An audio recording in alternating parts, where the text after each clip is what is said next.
Welcome to Visionaries Global Media, your number one source for podcasting entertainment. Visionaries Global Media, envisioning excellence on a global scale. This is Banned from Ringside. Tonight on the Banned from Ringside podcast, we might go a little bit different than the way you guys were expecting it. We are going to talk about actual wrestling. We're going to talk about the Trios Best of 7 finale between Death Triangle and the Elite. We are also going to talk about the Bloodline, Sami Zayn getting an apology from Roman Reigns. And we're also going to talk about a very small thing that happened. You might not have heard it, but Vince McMahon might have actually sold his soul to the devil. That and a whole bunch more tonight on the Banned from Ringside podcast. That motherfucker say, I'm going to come back. Was that racist? If I call Saudi Arabia the devil? Ditch that 9 to 5. It's time to feel alive. Hello, Marks, and welcome to the Banned from Ringside podcast. As always, I'm your host, Bill Viggy, a.k.a. Hillary Clinton. And sitting directly across from me, we have Jason Cornelius Bell. What's going on, JCB? That's great, Hillary Clinton. Bro, you killed me, dude. All right, let's just cut to the chase. You know who's going to like that is Mike Fernandez. And on that level, I'll ask the congregation to bow their heads as I read from the latest edition of the Banned from Ringside podcast, volume 290, chapter 3, verse 14. And the good smart saith, hashtag boo the heels. It's all good, baby. Listen, share, subscribe, repeat, the holy trendy of BFR.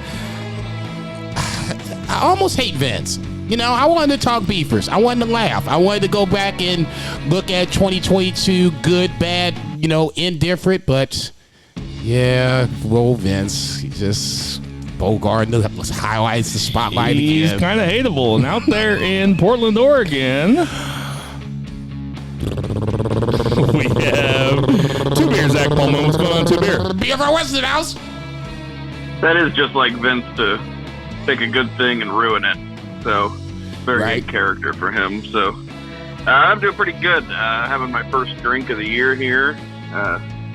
I've been good for 12 days. I'm just having a glass of whiskey and a beer, and that's it. A little treat. Yeah. You can have a little beer as a treat. Mm-hmm. Sure. Yeah.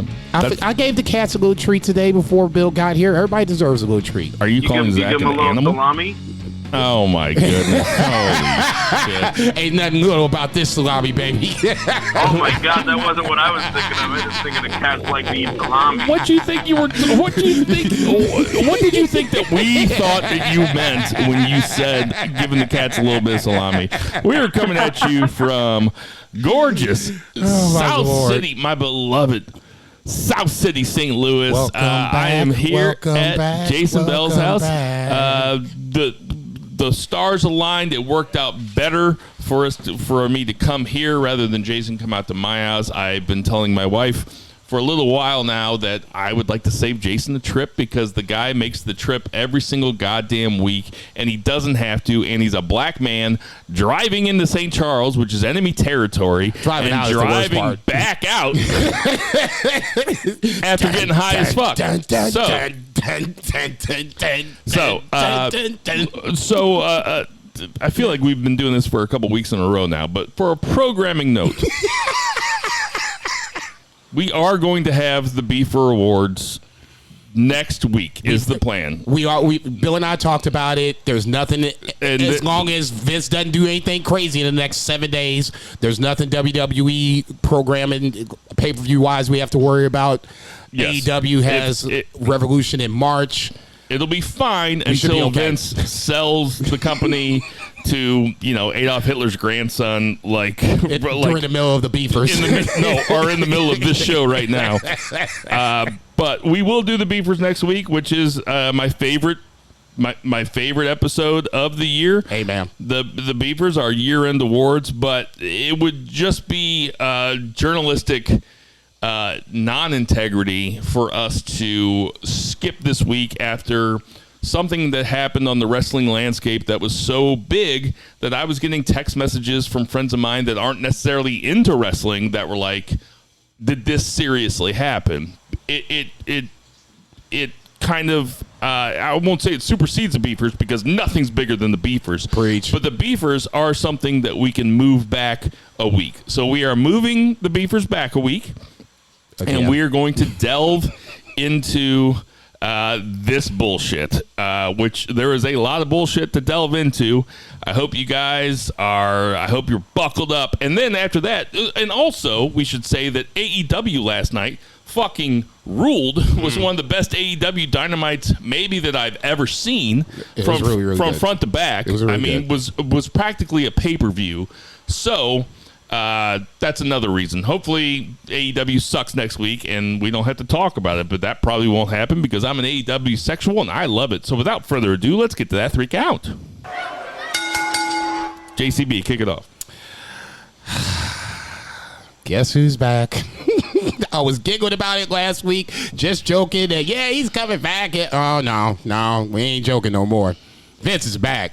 Strong arming his way back to the top of WWE. So just in case you haven't seen it, I'm sure everybody has, but let's just kind of go down a quick timeline of events, starting off with the surprising resignation. I'll go with that word. That was the word that I came up with. I saw it on Twitter. Stephanie McMahon steps down as CEO of WWE, and that's where the first red flag for me immediately came up, because now this is a vacancy at the top. Somebody has to fill that spot. Now, how Vince gets there is my question. I wasn't sure.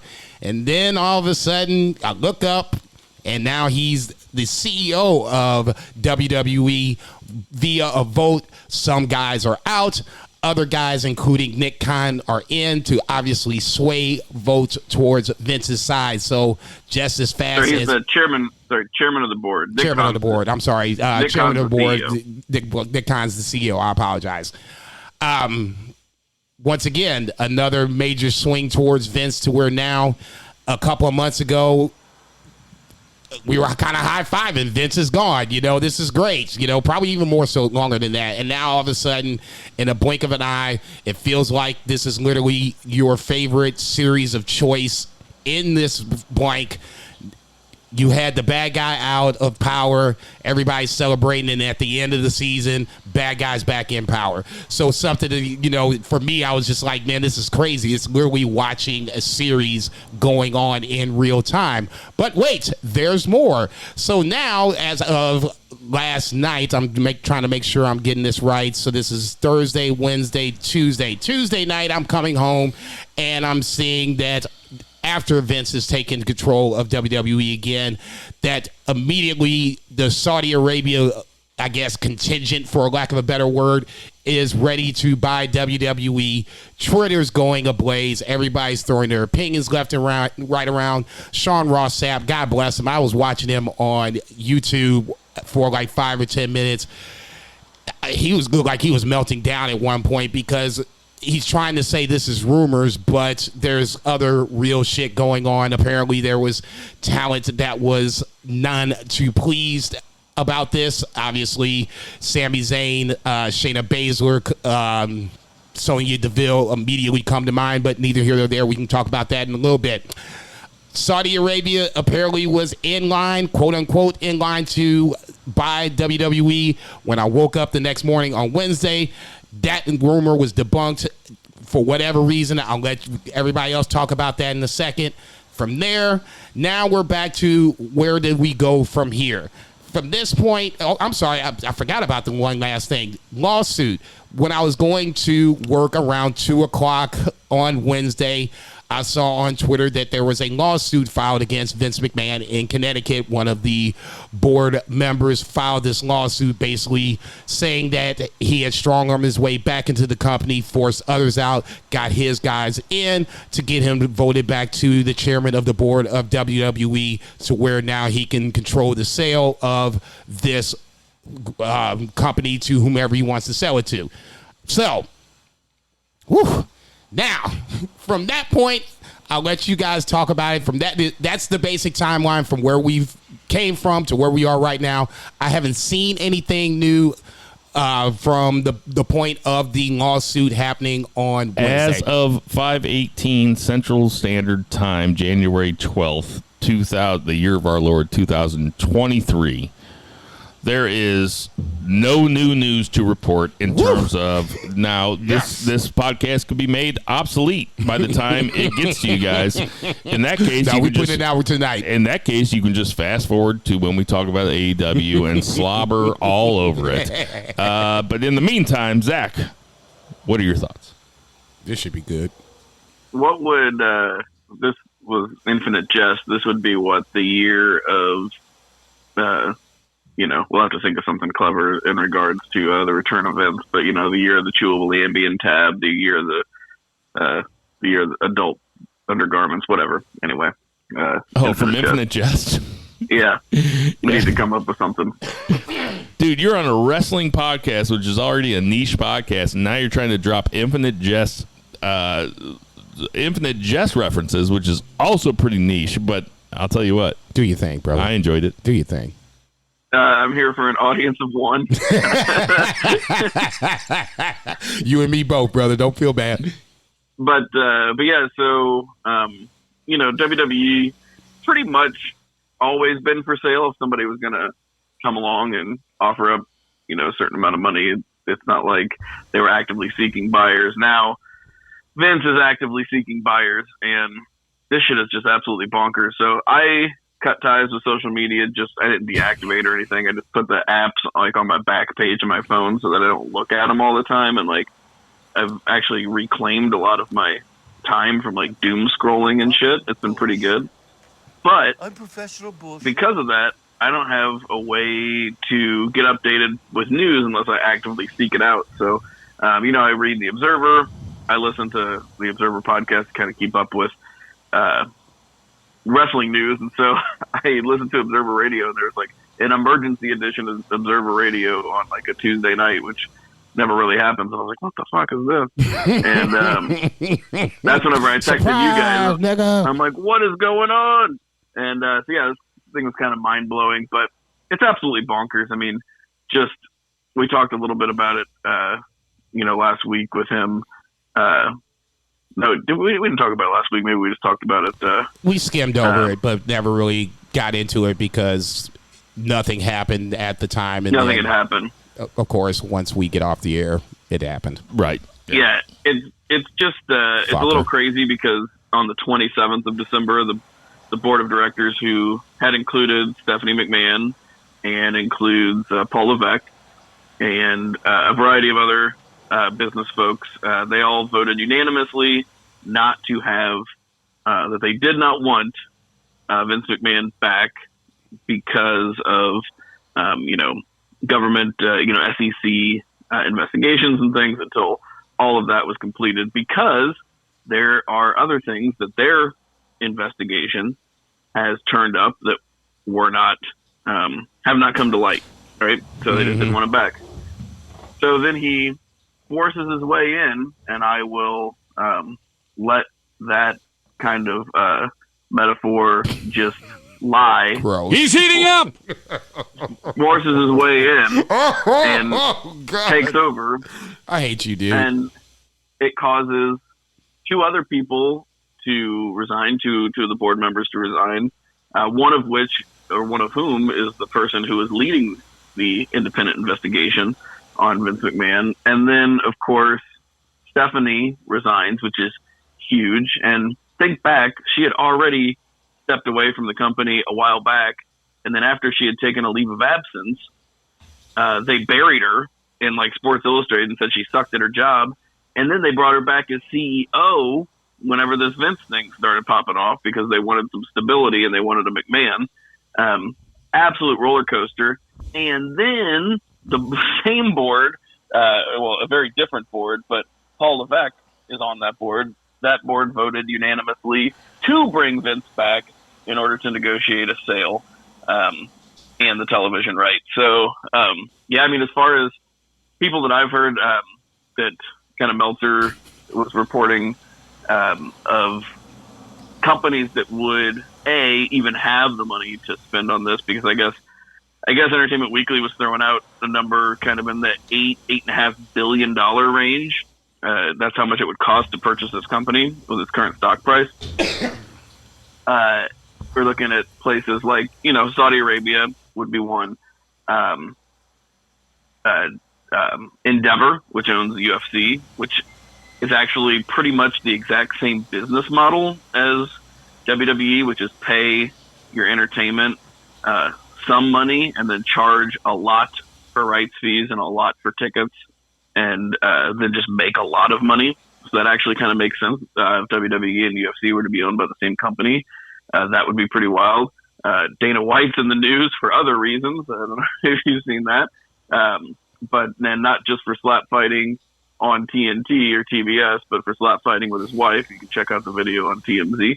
But, and anyway, big places like, say, we get the streaming wars, Netflix, Disney, these kinds of things. But there's really not that many places, NBC Universal, I mentioned that last week. There's not too many places that have, outside of giant media corporations that are going to have $8.5 billion they're able to throw at this thing. If they did that, Saudi Arabia is one of the few 6.5 that would make it. Yeah. Yeah, regardless, yeah. At that point, it's like... It's $6.5 billion. Sure. Get the number right. The exact same amount of money that would cost to buy the New York Knicks. Oh, God damn. Yeah. But the main thing is, Saudi Arabia would make the company private again, or have the potential to make the company private again. And then Vince could essentially do whatever he wanted without, maybe public outrage, but no sense of actual backlash. The majority of those other companies, Endeavor included, they're all publicly traded companies. So that changes things. Basically, kind of what it boils down to, it's a wait and see. Last thing I saw on the front page of the Observer was that they're looking to have a sale done by mid-2023. Obviously, nothing set in stone. Saudi Arabia seems like the most Vince thing that you could possibly do. So I'm still leaning for that on my 2023 bingo card. Wait, shit. The main kind of thing that I want to point out is Vince is in his 70s. He is absolutely going to try to wrest control from, creative control. This is only a matter of time. Like, he's back now only in this role, so he says. He just cannot help himself. Like, the dude's already worth hundreds of millions of dollars liquid and billions of dollars in stock, and you can't just take a vacation. You can't just fuck a consenting woman and eat fucking $10,000 dinners every night for the rest of whatever your life is. I mean, if he was going to do that, he wouldn't be Vince McMahon in the first place. Circle gets the square. Exactly. Tell him what he's won, Johnny. It's just bonkers, but we'll wait and see. But if I was somebody that worked at WWE, I would be not thrilled about this situation. There's got to be a lot of people that Triple H has brought back that are worried, because again, whenever you're preparing for a sale, you have the potential to be doing budget cuts, and that's they have been doing in the past, so to speak, or at least that's what they said when they were cutting talent. So if I was a talent, say in AEW or New Japan, that was hoping to maybe go to WWE because of the greener pastures provided by the Triple H regime, if I was William Regal, any kind of things like this, I'd be like, son of a bitch. It's like an abusive relationship where you think that you've escaped, and then the fucking dude shows up at your fucking, witness protection hotel room. I thought I was These safe. are all terrible analogies. I'm sorry. Bill, you just take it away. I mean, it was always, for people like William Regal, it was always a possibility, and everybody had to know that. They're all going to where the money is. Now, I'll start by saying this. I've said it so many times in this podcast that we are not journalists. Now, if you don't have the time or the inclination to keep up with this stuff, that is a service that we like to provide here in the Band From Ringside podcast. Maybe you missed NXT. Maybe you missed AEW Dynamite. Maybe you missed Raw. Maybe you missed the outside of the ring news. We're not journalists. We're basically aggregators. But after seeing the way that the journalists handled all this shit this week, and with the Mercedes Moné thing with AEW Dynamite, I'm just going to go ahead and say, I'm a wrestling journalist now. Because all you motherfuckers do, you guys aren't journalists. There's a reason they call you dirt sheets. It's because you guys can get worked. If they just put this out there that they were selling to Saudi just to try to tickle the taints of other buyers, then you got worked. Dave Meltzer, not a journalist. Sean Ross Sapp, not a journalist, maybe a little bit more responsible than Dave Meltzer, though. Wade Keller, I haven't seen him weigh in on this at all. Good for you, Wade. You motherfuckers aren't journalists. You guys put emojis up and you guys put these vague fucking... when big shit like this happens, you guys put vague tweets out there, and then when it happens, you say the next day, oh, you know what? That's what I was talking about. No, you weren't. You're not journalists. You guys get worked. You guys just get fucking... You guys don't confirm sources. You guys just fucking kind of leak shit out there. Because I've heard that. That Saudi Arabia shit...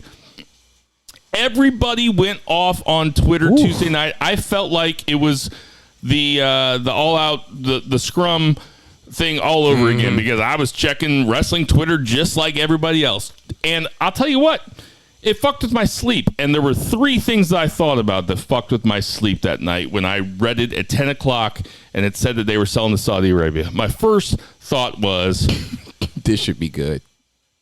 I feel bad for people like Kevin Owens, Sami Zayn, Sonya Deville. I feel bad for the entire women's division if it actually gets sold to Saudi Arabia, because that fucking sucks. My second thought was, check. Am I going to be able to watch the product anymore if it's bought by Saudi Arabia? Now, is the Saudi Arabia government any worse than somebody like Vince McMahon? The answer is very clearly yes. Because they execute gay people, they execute people in the LGBTQ community, they execute people that criticize MBS, Mohammed bin Salman. Okay, so like for all of you trying to make like equivocations here, Saudi Arabia is much worse than Vince McMahon. Check. Now, what Vince McMahon has done in the past is very, very bad. Oh, yeah. No doubt. No doubt. And it is not something, I am not trying to say that one sin is worse than the other, but I'm saying that the Saudi Arabia kingdom is worse than Vince McMahon. Vince McMahon has only killed 2 people, Jimmy Snuka's girlfriend and Owen Hart. And after that, everybody else has lived, basically. Maybe Test. But let's not go down that rabbit hole. I'll say Eddie Guerrero is on line 1. I'm sorry, I'm going to hell. Did I say all 3 things? No, 2 and 3. My third one was, do we get to see this bloodline thing play out? Like, wait. When are y'all gonna buy this motherfucker? We are really close to seeing the end. I was really like, God, do I not have to? I can't watch WrestleMania. I was actually thinking, what happens to the podcast when if they sell it to Saudi Arabia? Do we just go like lean really, really harder into AEW and NJPW and maybe like pick up like in some MLW 3 count shit? Stardom pod. This is all stuff that I was thinking. Another thing that I was thinking is, do you guys ever watch Succession? Have you guys ever watched Succession? No, it's the best show on TV. I said it last week, and I'm going to say something about that here in a second. It's the best show on TV, and it's kind of strange how much Succession mirrors, and spoiler alert for those who haven't watched Succession, but there's a part in Succession where Succession's kind of based off the Murdochs, kind of, but there's a daughter and 2 sons, and there's a part in Succession, I'm not going to tell you which part, I'm just going to say you should watch this show, but there's a part where the main dude, the Vince character, the Rupert Murdoch character, Logan Roy, he shuts everybody out, all of his kids, and he's like, fuck you, right. I have loyal people next to me, right. Fuck all you kids, you know? Whoa, that sounds somewhat familiar. It really does sound somewhat familiar. That's amazing. I do think that they might have floated and I'll say this as a journalist, I got some info for some insiders. I'm not going to tell you who. But we don't reveal our sources here right. at From Ringside. I got some info from some insiders that said that they floated this out there to see what the public reaction was, and the public reaction was swift and destructive. People were very anti this. If my wrestling Twitter feed was any indication, I just wonder, for all you WWE sexuals out there, was there anybody out there that was happy with this? Was there anybody that was out? Was there any? Did you guys see any inclination out there of even all the contrarians out there, of which there are tons on wrestling Twitter and wrestling fans out there in general? Was anybody happy about this? Did anybody say, this is what we wanted, we need Vince back in? Because I didn't see it at all. And I'm pretty happy I didn't see it. And I'm not one to say, you were wrong before, so you're not allowed into the fold now. Right. Like, because I've been wrong about stuff. And I would rather be welcomed into the fold than to be shunned because of my prior opinions. But I didn't see anybody happy about this. And I'll echo what Zach said. Vince selling to Saudi Arabia could be the most Vince move of all time. I think that ultimately it would kill the brand. You think that's too strong, Zach? I don't think it's too strong. I think it, if you can look at some parallels, because they own that golf, the Live Golf, right? Yes, Live Golf. And what? Live Golf had a really hard time finding sponsors in its first year because people did not want to do business with Saudi Arabia. And Saudi Arabia has been trying to legitimize itself for several years now. I remember seeing a 60 Minutes segment probably 3 or 4 years ago where 60 Minutes caught a bunch of shit because they did kind of a just a pat answer. They just tossed Mohammed bin Salman like a bunch of softball questions, and it looked like they were trying to normalize Saudi Arabia for the Western audience, which is what Saudi Arabia has been trying to do a lot. Mohammed bin Salman, and this is just from, I'm not the smartest guy in the room, but I do. In this case, he is. I do read things, and I do know what Mohammed bin Salam's whole thing is, and his whole thing is he wants to look attractive to Western audiences while keeping some archaic beliefs like anti-LGBTQ. Like, they've had these crown jewels over there where the women are not allowed to show any skin at all. They're wearing full body suits. That is not what WWE has been about the whole time. Like, you can't wear full body suits and have Jerry Lawler yelling about puppies. Right. And there has to be a happy medium between the two. You would think. What do you think, Jason? You kind of stole a little bit of my thunder about the Saudi thing, about Vince putting the toe in the water. I think that was a complete intentional act just to see what the reaction could be. And obviously it was very negative. I'll say this, not my own thought, but let's just say, play for devil's advocate, Saudi does buy the WWE. I would say that's a damn near a powerhouse, and I would even worry about AEW being able to keep up at this point. Just all things being equal, we can break it down. Let's just play along for 30 seconds. If WWE and Saudi got together, you would have the biggest wrestling promotion in the world, now backed by it was already a fat bankroll by Vince. Now you have Saudi, bankrolling this. Anybody in the world that they wanted to get, if they wanted to throw enough money to, they would come over. Morals aside, more times than not, morals get put aside if you start throwing enough money towards that person. Okay, so in that sense, the fact that, like Bill said, you've had Crown Jewel events over there. Okay, I get it. If you start to kind of connect the dots, the Saudi thing kind of makes sense. Ultimately, I agree with what Bill said. I think this was just a litmus test to see how public reaction would happen. Public reaction came in swift, quick, and abundant, and I think they're kind of moving on from there. Yeah, we can do Crown Jewel, but I don't think you are in a position to buy the WWE. If they want to keep this worldwide conglomerate thing going on and appeasing everybody on this nice little tightrope, this is probably not the buyer to do it. Speaking of not the buyer to do it, we were talking about UFC or whatever. What's the parent company name again? I'm sorry. Endeavor. Okay. They got their own problems right now. Now, slowly but surely, people are starting to push on Dana White.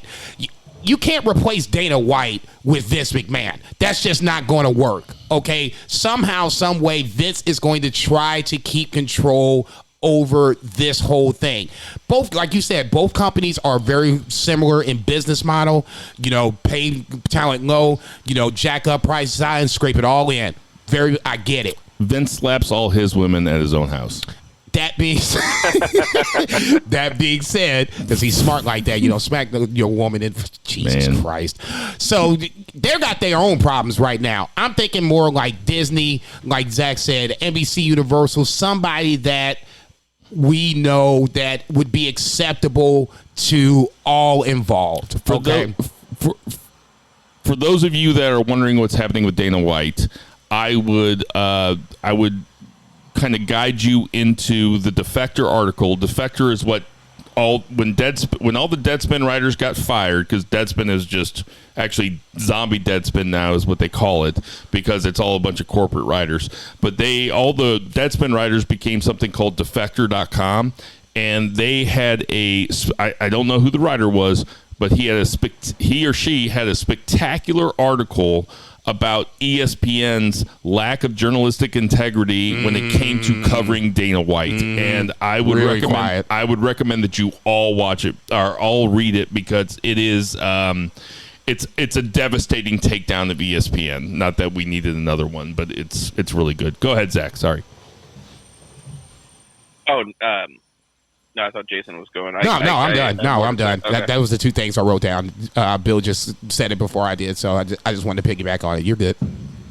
Yeah, the main thing is, I think where there's smoke, there's fire. I think Vince absolutely, as soon as he got ousted and he wanted to get back, I think that he probably opened up talks with the Saudis, because they are so super rich. Like Jason said, it's an unlimited bankroll. Like, the Khan family is richer than the McMahon family, even if WWE gets sold and then they're worth like liquid billions, but they ain't Saudi Arabia rich, so they could do whatever the hell they want. But like Jason said, would they maintain sponsors? Would they maintain rights fees? So the Live Golf can't get people to pay them for their content, so they're essentially paying it's like a pay for television model. They're just paying so that people will have it on TV instead of them getting paid a bunch of rights fees. So WWE, they deliver ratings. Would these cable companies, streaming services, like hold their nose and still do it, even though, if they were owned by Saudi? The public image isn't good. We'll just have to see. But, it is going to be interesting to see how it shakes out. And, man, I tell you what, that's got to be the most dysfunctional Thanksgiving next to the Bluth family. Is at the McMahon mansion, because Jesus Christ. Well, poor Shane, he doesn't have it. Like, at least Stephanie, at least if they sell, Stephanie's going to be so rich because she has so much like stock. Triple H has stock. I don't think Shane has a single share. Stop. Well, so we were talking about. Zach and I have been sharing this document. I don't know if Jason has seen it yet, but it's with all the beefers. and we talked about Scandal of the Year, and it's been just because you mentioned Shane, I just have to mention this again. Do you remember back in the Royal Rumble where Shane booked his own Royal Rumble and they got fired the next day? Yeah. Like in any other year, that would have been Easy. That would have been one of the biggest scandals of all time. We still be talking about that shit. Now it's like, yeah, do you remember that? It was like, yeah, I kind of do. It's actually, he came in like in the mid-20s or whatever. Even a year ago. Yeah, he's wanting to eliminate He just Brock. wasted everybody. I don't think that there's any other way, though. And like I said, I've been consuming a lot of this because it's a big deal. As wrestling fans, and I'll say it again. There's nothing stranger in American culture than professional wrestling. And when Stephanie quit, I don't think that there's, and this is what I've heard from people that I've listened to, and shit's like people that I respect saying on Twitter, there's no other way to take this, that she saw her dad coming back and she was like, fuck this, I'm out. Yep. I don't want anything to do with this anymore, because she probably knows better than anybody that her dad is a complete piece of shit. So she was like, you know what? I'm out. Damn, later. She's got daughters too. Ugh.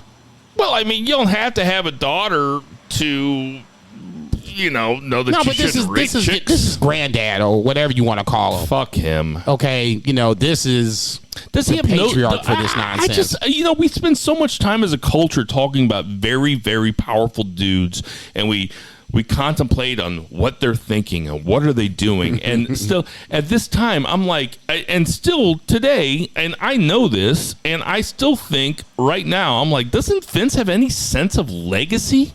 Because that's what these motherfuckers think of. Like, I'm reading this book about the Sacklers. I think I brought it up earlier about the people that invented OxyContin. It's like, and they talk about the guy who started it all, Arthur Sackler. It's like, doesn't he have any sense of legacy? All he thought about was legacy, and his only legacy now is a bunch of people dying from the opioid epidemic. Does Vince have any sense of legacy? Because if he read any sort of history, maybe he would just give it all to fucking charity instead of selling it to the Saudi Arabians. If he does sell it to the Saudi Arabians, it's kind of evil. Evil. Very evil.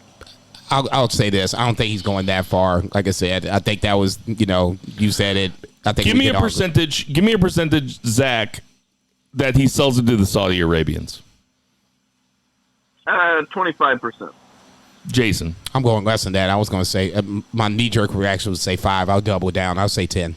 I think because because it got floated out there and because it was so roundly criticized, I'll meet you guys somewhere in the middle. I'll say 17 and a half. Somewhere in the middle. No, that's good. There's your over-under. Do you guys want to talk about some wrestling? Yeah, real quick. What's the over/under on when he comes back? When do you guys think he shows up on TV? Triple H should. I'm going to say it never happens. I'll set the over/under at Rumble. I did see somebody on Twitter say, "Wouldn't it be funny if Vince came out in SmackDown and led a thank you, Steph chant?" That's fucked up. Man, that's fucked up. I'll say we could put the over/under at the Rumble if you want to, or Elimination Chamber. Rumble plans are probably already set. No. Elimination Chamber is a nice over/under. No, he will not. He'll never come back. I don't think he's going to be on TV ever again on a WWE product. No, we're talking about creative control. Oh no, I don't think. I was talking No, about on TV. On TV? I said on TV. I'd say neither. I think Triple H is in control. I don't think Vince even cares about that anymore. I think Vince came back because he wants to sell the company, and he's probably been planning this since he went away. Probably. What else you gonna do? Coming back on TV? Never. I could see it. It's Vince. Never. I can see it. Totally can see it. All right. So I'll say the Monday after WrestleMania. Yes. Okay. Great call. That's a great spot because if WrestleMania goes without a hitch, and I don't care what match you put on the card, I'm going to say this There's absolutely 0% chance. Is that your happens. Stone Cold Lock of the Year? Stone Cold Lock of the Year. 0% chance that happens. Okay. I think he's going to promote an I Quit match with Stephanie, and then he's going to come out and be like, "Wait, you already quit."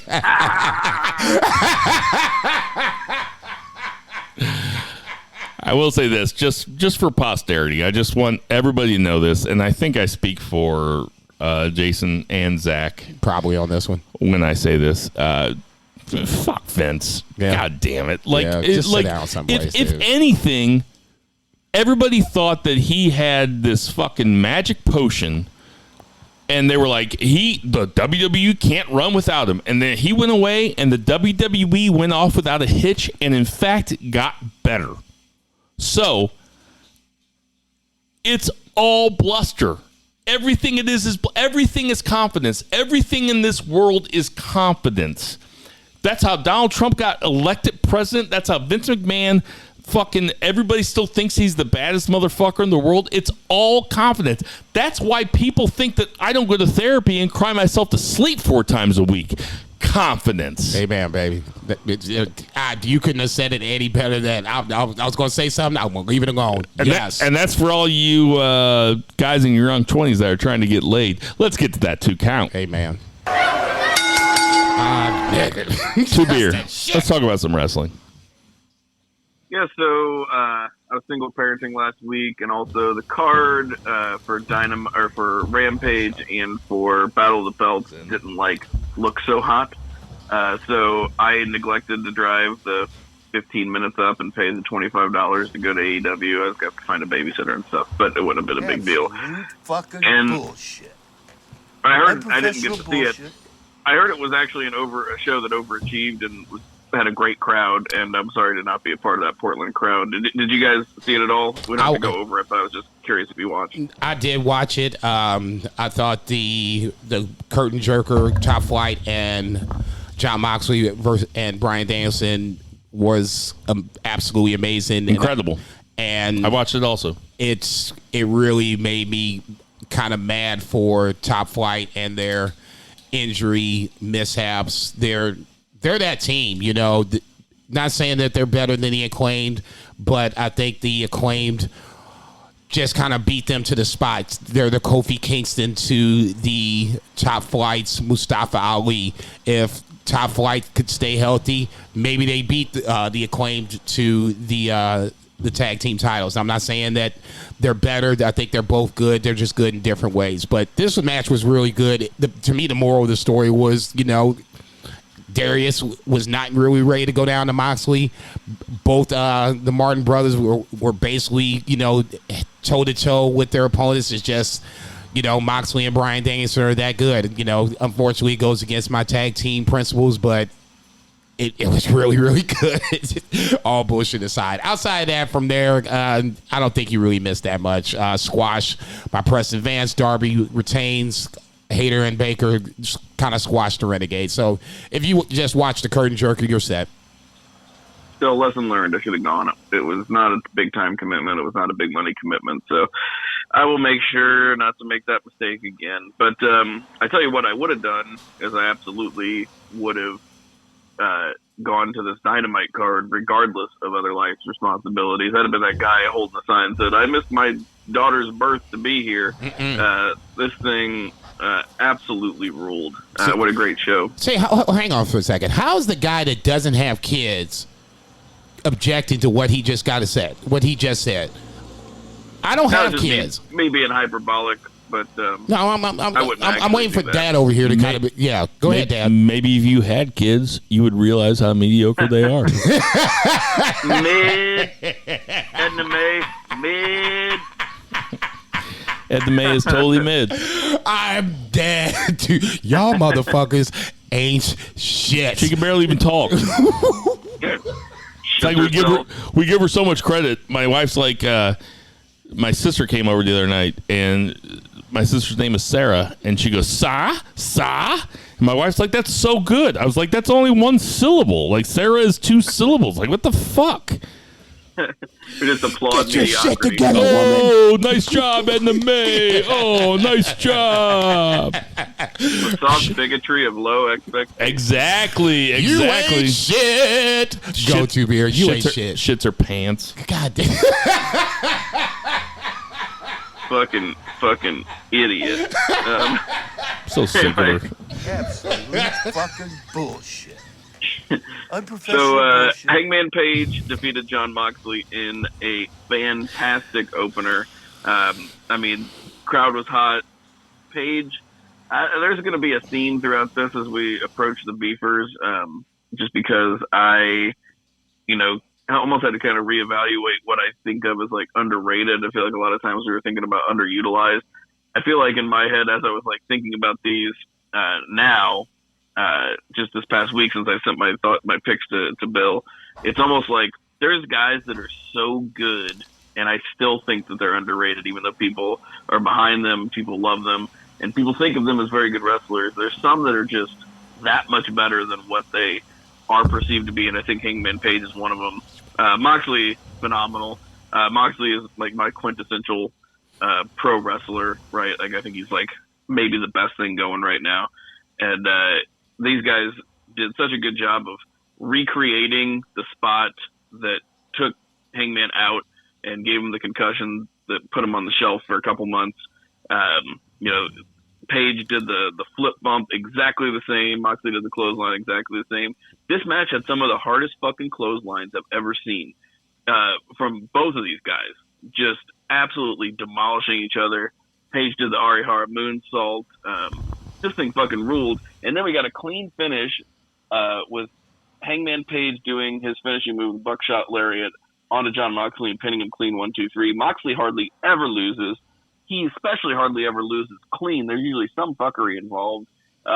This was fucking awesome. It was a spectacular match. Speaking of my piece of shit daughter, I'm going to my wife had like a late night or like a 7:00 meeting with her editor or whatever because she writes, and I was giving the baby a bath, and the bathroom is right across the hall from my office, and my office has everything set up. Like I can just watch. So I just tipped the TV this way, and I was like, "Oh yeah, you're playing with the rubber ducky. Oh, rubber ducky, you're the oh fuck!" And I watched it. I watched this match, and this match. Oh, you watched the match? Okay, never mind. This match. Well, I was also watching her to make sure she doesn't die. Anything, the little things in life. It would be a real bummer. But the match was so bad. Oh man, like that's what I'm worried about the most. It's just Aaron being mad at me. Right. This match was. I think saying a banger is kind of underdoing it because we say a banger all the time. It was a spectacular return for Hangman Page.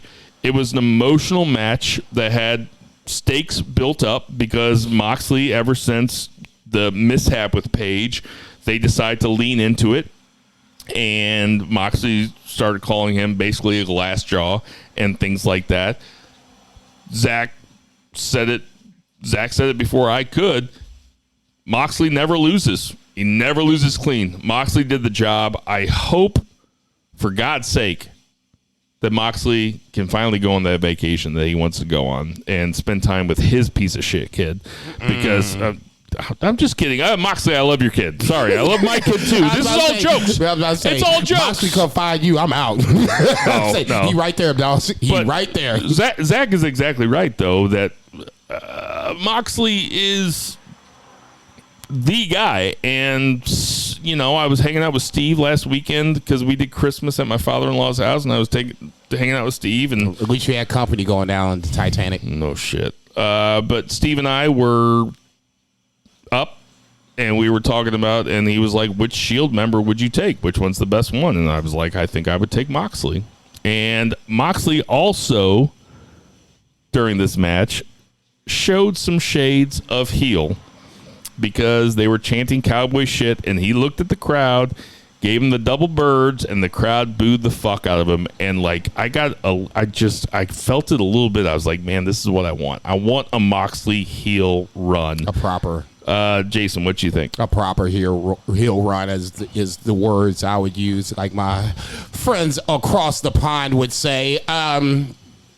Everything you guys have said, you guys nailed it. I'll kind of throw in my couple of thoughts on it that you guys didn't say, or at least, things that I thought about. Post-match, Doc Samson comes up to Moxley to kind of check on him. So immediately I'm thinking, okay, are we doing, the alternate concussion angle? Moxley's talking all this shit, and now all of a sudden you just got your bell rung, and you're going to have to walk down the same path that Hangman did. You got the wife, you got kid at home, now you're going to have to walk down that path. So it's kind of like walking a mile in another man's shoes. So if that's the case, that'll be... Can I ask you a question real fast? Yeah, please. How are you with concussion storylines? Because to some, they seem distasteful. Like, if they're trying to tell the story that Daniel Bryan has a lot of concussions, or they're trying to tell the story where Hangman Page is a glass jaw because he got a concussion, and then they kind of play into it during the match with Page and Moxley, does that strike you as distasteful, or are you cool with it? Obviously, it has to be done in a way that A, makes sense storyline-wise, but B, not too distasteful. In this scenario, as far as I'm concerned, AEW has done a good job of towing the line, if you will, of trying to tell the story of Danielson, Hangman, maybe Moxley, somebody else we're going to talk about that came back. They're going to have this same storyline as well. So, I mean, I think, we've done this before. If you're AEW, it's just now, how can you tell the story and still have this same physicality? Moxley and Hangman were beating the shit out of each other. Chops, they were. Forearm strikes. It was fantastic. Lariats, you name it. It's exactly what you want. Yeah, I mean, at least that's what I want. I mean, for the way they built this up, and then to have this as the curtain jerker, it's like, okay, fucking A, right, let's do this shit. Let's not fuck around. It's a good thing that the best of 7 was the main event. Otherwise, my guess was Moxley and Page might have been the main event, just looking at the card, but neither here nor there. Zach, I'll ask you. No, go. Zach, I'll ask you the same question about concussion storytelling, and I'll also ask you the question: is this the last we see of Mox for a little while? It can go either way. I feel like with the storyline, I feel like it's probably going to be a continuation. I think if he would have just been pinned clean and we would have just went right to commercial, I think that would have been the last that we saw him. I think because of the Doc Samson thing, I think we're going to continue this, or maybe he takes a few weeks off and comes back with a vengeance, and he gets his vacation, but then we also still continue it. That would be the best of both worlds. I feel like as far as the story or concussion stories, I wouldn't necessarily put a moratorium on them, but I feel like it just depends on how it's done, the nuance of it. Do something like super edgy and like, oh, we went to Hangman Page's house and his dogs are enclosed in the pool area, like some kind of Benoit reference or something. But that would be like fucked up. But, fucked up that I even said that. But, no, that's par for course. If you didn't say that, I would be a little, worried about you. Are you at gunpoint or something? Yeah, I don't think that I'm anti-concussion storylines. I just think that there has to be some thought behind it. That can't be the only thing. And we'll talk about something a little bit later that happened on Dynamite that I was extremely anti. But so what happened next, Zach? Speaking of concussion storylines, we had Adam Cole returning, and Jesus Christ, Adam Cole is OVER, an absolute superstar, and he's coming back obviously as a babyface because when you return, you can't not do that, and they're leaning into that. But even so, like we all know that he's such a goddamn sweetheart. There isn't a single person in the wrestling business or anybody that's ever interacted with Adam Cole that has an unkind word to say about him. Even CM Punk likes him. Yeah, exactly. Like even CM Punk, who hates mostly everybody. Whose image came up a few times in the signature at the beginning of the show this week. We can talk about that later if we want to, though. Oh, right on. I did not notice that. But yeah, just cut an absolute fiery babyface promo towards the end. Fiery, toward there was some shit in there that we all knew he was struggling. We knew he was having a hard time, recovering from the concussion because he had 2 in a row. Super scary, especially because he's such a talent. We all want to see him, but mostly like he said he was reading online. Like we've said the sentiment. We just want Adam Cole to be healthy for Adam Cole, even if we never got to see him wrestle again. And now we get the best of both worlds. We get Adam Cole healthy, and we get to see him wrestle. And I thought it was cute that he did the good news and then he did the bad news. He's like, the bad news isn't for me, it's for that locker room. And everybody just went wild. It was super cool. A tremendous babyface return promo. Tremendous. I got chills when he did the boom. I like when he just points that one thumb at himself and says boom, and everybody says it with him. I was psyched to see him return, and he is just he's a star. He's a star. He's a big, bright, shining star. I finally figured out who he looks like when I look him dead in the eye. When he's looking at the camera and I'm looking at him and it's just me and him, and nobody else is there. Nobody else is talking. Nobody else is there. He looks like Tom Cruise. He's a gorgeous man. He does. He's got the same eyes as Tom Cruise. And Mission Impossible 7 and 8, Dead Reckoning 1 and Dead Reckoning 2 are coming out in 2023. I recommend, if you haven't seen the other Mission Impossibles, that you go back and at least watch 3, 4, 5, and 6 because they are badass. What you think about Adam Cole's return, Jason? Okay, see, you fucking with me about this Mission Impossible thing, but I'm going to put that on the back burner. Fucking with you about what? How? I love me some Mission Impossible. Man, 7 and 8 are coming out in the next 2 years. And then you said 3, 4, 5, and 6 were good. Come on, 2 was dope. You keep disrespecting. One's good. One's good. 2 I mean, is dope 2 sucks compared to the rest of them, but it's better. God. It's better than Taken. Adam Cole coming back. 2023 year of the Mission Impossible rewatch. Right. We should do it. Adam Cole coming back was a surprise because I thought the way Tony Schiavone set it up, it felt like it was MJF because it was something like he was like, this basically was like, I'm paraphrasing. This is that asshole you don't want to, we don't want to talk to. And then Adam Cole comes out. So that's, automatically nice check in that. For me, I'm an Adam Cole baby kind of guy. I want to chant kind of like when Zach comes on, is BFR West in the house, kind of the same thing. I was wondering where this promo was going to go. Obviously, it went babyface side, so him and the Elite, there's a possibility of them teaming up. But ultimately, I'm thinking about the long term. What's obviously now that he's back, what is going to happen with Adam Cole? And I wasn't sure until I was working today and I said, you got to strike when the iron is hot. And then when I said that, I was immediately thought and this is just the way I think sometimes, I thought about Adam Cole. We got him back. Danielson obviously is going to get the first crack at it. We're not sure about Moxley. From there, you're going to, you got some, a little wiggle room for MJF to go on a little run. Wardlow is still the guy that I think he can still drop it to, but now Adam Cole gives you options. It ain't Wardlow.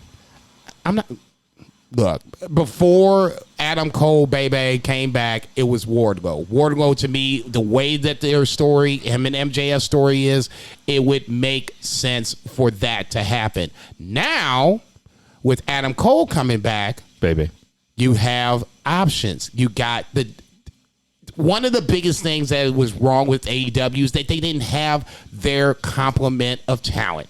Now, slowly but surely, we're dropping Kenny Omega back in. Now you got Adam Cole, baby, back in. Now you got a little roster that we remember it a year and a half ago when we were salivating about all of these incredible matches that you could possibly have. Ultimately, my point is this. MJF is going to have to lose to somebody. I thought it was going to be Wardlow before this. Adam Cole, it would make sense because now he's back and you might as well strike while the iron is hot and you can still have these same good matchups with guys that if you're not an MJF guy, if you're an MJF can't wrestle guy, I think Adam Cole can do both things. He can talk and wrestle. So you got the best of both worlds if you want to go that route. I mean, yes. I mean, Adam Cole is he's a Beaver Award winner. Yep. For Wrestler of the Year. Yep. He wrestles incredible matches. I'm sure he has Match of the Year somewhere in the Beefers. Well, yeah, him versus Gargano in that 2 out of 3. Falls, yeah. Yeah, that one Match of the Year with some of us. Now, listen. Hold on. Before we get Zach back in here, I'm going to talk to both of you about something. About the Beefers. So, Jason said, and did we talk about this last week on air, or did we talk about it off air? Ish. Okay. I'll go to a both. We're going to talk about it on air here. Okay. Okay. So the Beefers are going to be us 3. Right. Jason Cornelius Bell. Right. Two Beers Ekmon. Right. Bill, a.k.a. Veggie. Right. We are going to nominate 3 like we normally do. Nominees for each one, but we're going to do it before the Beefers next week. Okay. And then we're all going to vote. And what we're going to try to do, if we can do this, because we're not very... consensus. No, it's not that. We're not very organized, I'll say.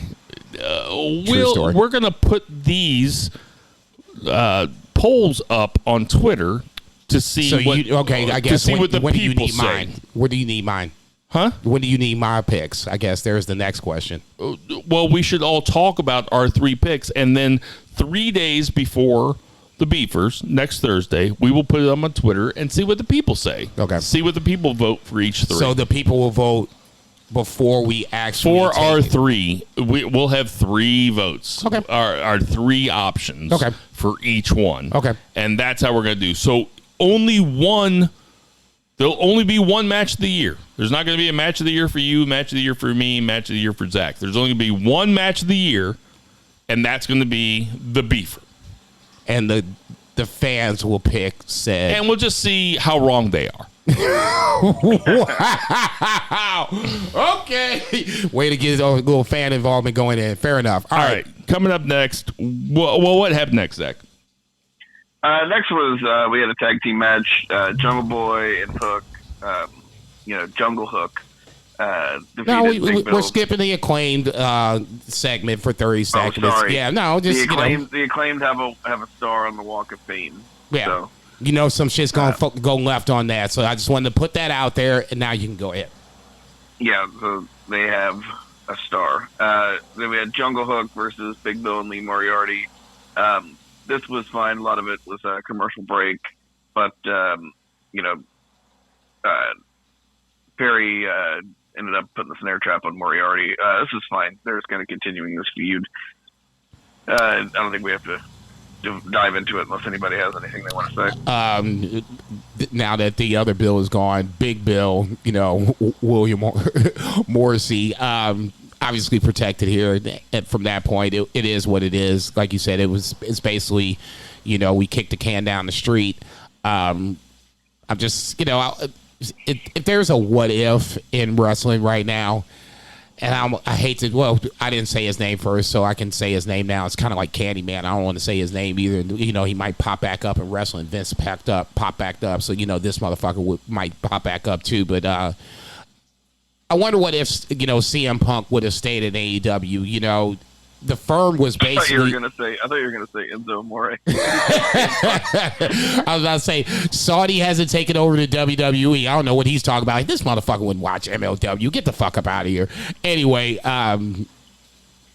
if CM Punk would have stayed, the firm is the faction that was basically created for him to be the ultimate foils against him for an extended period of time. Now, however it went along, it is what it is. But now that CM Punk is gone, that Stokely Hathaway faction doesn't feel like it has, any traction, any reason to be around. And now it's just, I like Stokely Hathaway, but I just think that it's a really good what if for wrestling in the scenario of if CM Punk would have stayed, what would have happened afterwards, because obviously it's a domino effect. But like you said, this match was what it was. Poor Lee Moriarty got, had to tap out because you protected Big Bill. From that point, like I said, it's a what if game. The hook suplex on Big Bill was pretty badass. I'll say that. Okay. Different from Ridge Holland, because I was tripping off that. I was waiting for it to happen. Well, Ridge Holland is... Go ahead. Sorry. Give me 30 seconds. Okay. Morrissey helped him because it wasn't right away. It was like, stop. Okay, you jump. I'll help you go over, and then tuck your head in the way it's supposed to go. So you're blaming the victim here. You're blaming Big E? Mm-mm. That's what it sounds like. That's not what I'm saying. What you're supposed to do. Zach, is that what it sounded like?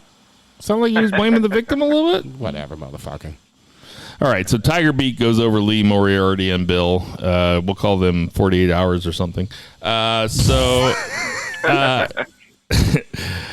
Okay, if you're going to call somebody out on being racist, watch what you say moving forward. 48 Hours is totally a racist movie. Oh, my God. He says the N-word so many times. So many times in 48 hours. Multi-counter of how many times he says the N-word. Did you see Eddie Murphy on the Golden Globes the other night? I did not. Where he said he gave a very subdued speech. Like he won the Cecil B.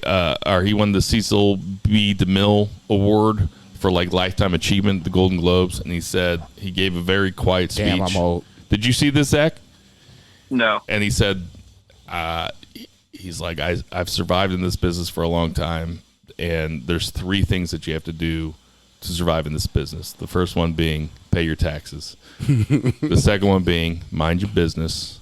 And the third one being keep Will Smith's wife's name out your motherfucking mouth. That's really funny. It killed me, dude. I love Eddie Murphy, It was so funny. Eddie Murphy's my childhood. I was so sick of Will Smith jokes after the Oscars last year, and like that's the last one. Okay, moratorium on Will Smith jokes. Anyway, it was really funny. That's so funny. That's good shit. Backstage segment, best friends, and this Paul Walter Hauser gentleman, and we're gonna see more him on Rampage. What does he do? I don't know him. He is a very cool actor. Seems like a cool dude. He played Richard Jewell in the Clint Eastwood movie Richard Jewell. He also has a big part. Oh. He also has a big part in the TV show Kingdom, which is on. Wait, dude. Which He's is on I Think You Should Leave. Yes, he was on I Think You Should Leave about the thing that he loves his wife so much. Yeah, Jamie Taco skit. Yes. He is a very, he seems like a really cool dude. I've listened to interviews with him, and also, if you haven't watched Kingdom, which is an MMA show that was on Universal, but I think it's on Netflix now, I watched every episode twice. I think that show is fucking legit, man. It's fucking awesome. It's an MMA show. Man, I really needed an I Think You Should Leave reference on AEW Dynamite. That's like my ultimate crossover porn. Paul Walter Hauser is a cool dude, though. I'll say it right now. I'm going out on a limb. That's exciting. Golden Globe winner, right. Paul Walter Hauser. Yeah, he seems like an everyday kind of guy. You know, you don't see a lot of Golden Globe winners backstage on AEW or any wrestling he's cool as fuck. Promotion for that matter. Seems like a really nice guy. In that scenario, I've never seen anything you guys have Paul said. Walter Hauser, come find me. We'll put you on the pod. Okay, I'm like, I know it's not a visual medium, but my hands went up and see said, "Come find me." I'm like, what were you doing? I got this. Hauser, come find me. We'll kiss on the lip. Whoa, yeah, he's definitely coming on BFR now. Go ahead, Two Beer. I won't steal any of your lines. All right. Renee Paquette backstage with saying, haven't been as best of 7 series in this arena since the Pistons and the Lakers in 1988. And then. Zach talking about sports. Okay, no. I want you because you're my guy, and I want to know if you heard this. Did you hear the old NBA? Oh, they've been doing that for the last few weeks. Okay, I was about to say, and I heard it like 3 or 4 weeks ago, and I never brought it up, and I was like, "What the fuck?" They said Tony Khan bought it. Okay, because he loved it so much when he was growing up. Hell yeah! And when they did it that one time, I'm like, you know who wrote that song? No, John Tesh. Really? Yeah. My buddy Fat, his dad loved John Tesh. Which is weird because it's like no lyrics, like it's just synthy stuff like that. Anyway, dun, dun, dun, dun, dun, dun, dun. You expect to see Steve Stafford Jones? Is he still alive? I don't know. I'm not even going to go there. Go ahead, Junior. Bail me out. Bail me out. Falling asleep over here, guys. You brought up the NBA, motherfucker. It was Renee Paquette. Best of 7 series. Okay. My guy, Konosuke Takeshita, comes in, but then MJF interrupts and calls him. And I never thought of this. Konosuke Takeshita. You've never thought of that? You've never thought once. I thought immediately. Yeah, I thought of it. Like his name is Take a Here's Shit the thing. I'm on today is day 317 of Duolingo for Japanese for me. So I do kind of pronounce, in my head I read and pronounce the Japanese, even when they're Latinized and stuff. I never thought of it. That's no excuse. It's okay if you never thought of it. That's just not an excuse. Like, we expect more from you here on Banned from Ringside. I'll just say it. I'll just take it from here. We expect more from Banned from Ringside. Okay. Great. We need you to bring your A game a little bit more in 2023. I think Jason's high. Okay. Let's keep the people engaged. What did you think about MJF and Takeshita, the promo that MJF cut on him? I liked, I liked that Takeshita, had the crowd behind him like he always does, but he said, he did the whole, cut the promo in Japanese, which was cool. And then he said, basically, in his, he doesn't have great English, but he basically got out. He's like, I said, kiss my ass, which was fun. And, basically, MJF still had him get out of the ring. And he still left the ring, which was kind of funny. He's just like, whatever. And then MJF just starts to run down everybody in the crowd, including Ken Jeong from The Hangover and Freddie Prinze Jr., which was the funniest because he's like, you might remember him from She's All That. And I was like, oh, yeah, I remember that movie. And he's like, not me. I was born in 1996. Yeah, that was good. And then he called him a Scooby-Dooby douchebag. Oh, my. And you know that Freddie Prinze Jr. also wrote for WWE SmackDown for 5 years. Freddie Prinze... And is in the process of starting his own wrestling promotion for a while now. I want to say this, though. This is a great use of MJF roasting celebrities. That's very funny.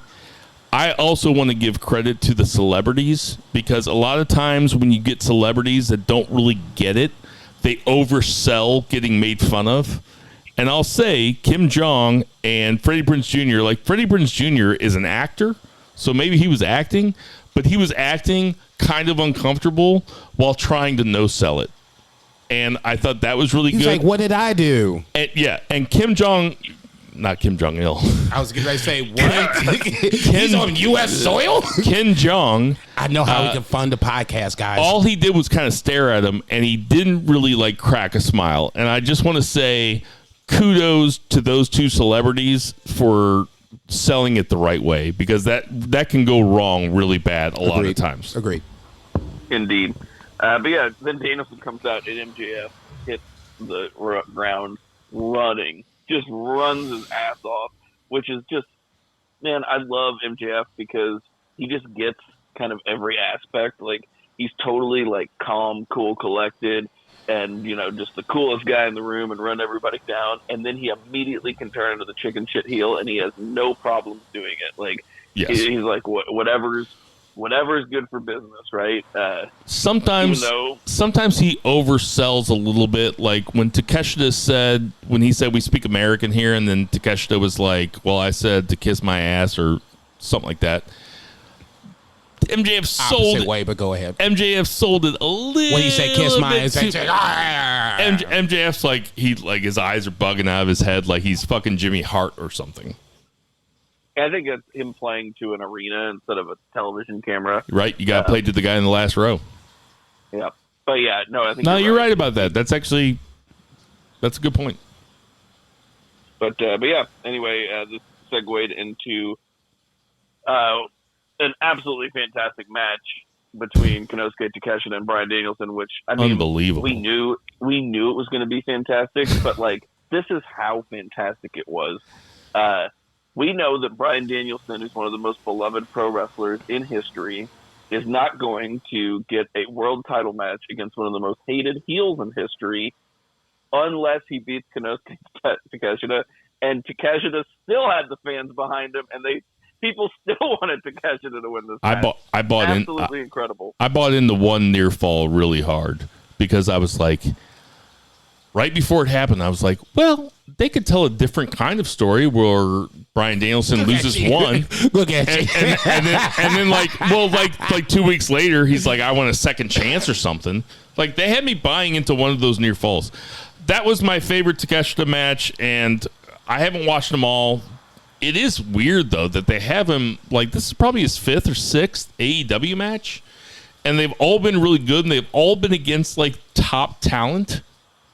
It's not like he's out there, fighting John Silver or anything. Nothing. I mean, no shade on John Silver, but I'm talking about John Silver is not a top tier guy. He's not a name. He's not a name in AEW. I'd watch John Silver and Takeshita fight a 30-minute barn burner. Knock yourself out, by all means. But Takeshita was really impressive. Really fucking impressive. I think it's because they see him as a top guy. But how he's just how old is there he? Yet. He's 20. He's 25, maybe. Yeah, I was going to say. He's I thought 26 was the number I was getting ready to spit out. He did a deadlift suplex on Daniel Bryan when Daniel Bryan was he was standing up and Daniel Bryan was in between his legs on his hands and knees. After he did the sit down, yeah. Where I almost thought he crushed his neck. And I was like, oh, okay, we're good. He did that deadlift suplex and immediately afterwards. And it came down with a lot of force. I mean, it was badass. That was I popped. I popped for it. It would be hard. Part of the reason why we being BFR, and I think I can speak for all of us on this, is that why we watch New Japan and why we watch AEW and we love both is for these kind of spots, these kind of hard hitting spots. I watched some Takeshita matches in DDT a couple weeks ago. It was on. I was supposed to be watching Noah, and I watched it. And then you every fucking category or library has the For You spot. And I saw Takeshita versus some random guy nobody knows about it. Shit, I didn't even know who this guy was. So I was like, well, fuck it, I want to watch this match. It's so weird how now when you watch Takeshita, at least in this scenario, how he's so strong in DDT. He's the Daniel Bryanson in this DDT match versus him being the underdog in AEW. I see him like a Japanese Claudio. Okada. I mean, the sky's the limit for this guy. That's why I was like, I hesitate to shit on somebody because they come in from somewhere else and they're not being pushed strongly. I always want to go, and this is you're gonna shit on somebody. Well, if you want to come back, fucking bullshit. Well, unprofessional bullshit. I wouldn't say it all like that. I'll just say that in scenarios like this, Takeshita is presented one way in DDT, presented a little different way in another. Both are strong, but at least in AEW, he's losing to guys that are top tier guys. So you didn't like the match? Oh, I love the fucking match. Yeah, it was the best Zach, you like the match that I've seen in AEW. absolutely loved it. I've never seen anything less than a stellar match from him. Well, Daniel Bryan's the best wrestler on the planet, in my opinion. He's number one. You know, it's funny. Like I watch a lot of wrestling. I'm not. Did I say you're wrong? Sorry, Zach. Go ahead. Meltzer has that same sentiment as like as far as like Daniel Bryan, Bryan Danielson being, maybe the best wrestler, going. And Bola was this weekend, PWG's Battle of Los Angeles, and Takeshita was in it, and he went all the way to the finals, like a 2-day tournament. And I really wish there was a way that was more accessible for us to watch these. Dude, you stole my thunder. Meltzer was like, he's like, this match was phenomenal, and he's like, it wasn't even. He's like, it was probably the 5th best Takeshita match that I saw this week. Yeah, kiss my ass. Yeah. But anyway. Well, here's the thing. Like when you hear me say something like Bryan Danielson's the best wrestler in the world, and then you hear another journalist like Dave Meltzer say something like Daniel Bryanson's probably the best wrestler in the world, you could probably take that to the bank because we're a couple of wrestling journalists that are letting everybody know who the best wrestler in the world is. I'll just say this quick pushback. Same other wrestling journalist and Meltzer has said that Okada is the best wrestler in the world too. From that point, I'll just leave it at that. As a journalist, okay, we outrank that guy that said about Okada. Is that Dave Meltzer also? Apparently it must be. Zach, take control, please. I love filling out multiple March Madness brackets also. You see, we keeping all these bases covered. So, yeah, phenomenal match. Like Jason said, sky's the limit for Takeshita. He's one of my favorite wrestlers going right now. Then just be cool with him. Just let's not rush him. Just be cool. Yeah, and it's clear that they have, very big things in plan for him. But it's like whenever, Darby Allin started, he was losing a lot, but he was always wrestling top guys. And he got over doing that. And the crowd is, so ready for Takeshita to win, just like they were ready for Darby Allin to beat Cody. That's a really great segue by Zach because the next segment was Juice Robinson cutting a promo on Darby Allin. So I'm going to ask you guys this because it was a Juice Robinson promo. It was pretty good. He's definitely a character. Let me ask you guys this. Would you rather watch Darby Allin versus Juice Robinson on a main event on Dynamite, or would you rather watch them in week 13 of the G1? Zach, you go first.